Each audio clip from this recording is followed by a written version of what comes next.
देशवासियों, कोरोना वैश्विक महामारी के खिलाफ भारत की लड़ाई बहुत मजबूती के साथ आगे बढ़ रही है। आप सभी देशवासियों की तपस्या, आप कोरोना के खिलाफ लड़ाई अब आगे कैसे बढ़े,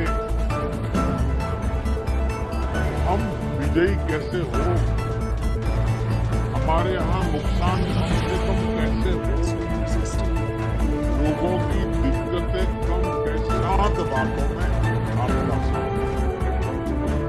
पहली बात,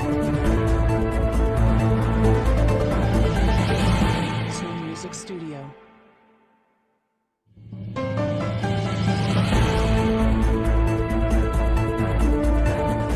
कोरोना के खिलाफ लड़ाई अब आगे कैसे बढ़े, हम विजयी कैसे हो, हमारे यहाँ नुकसान कम से कम कैसे हो, लोगों की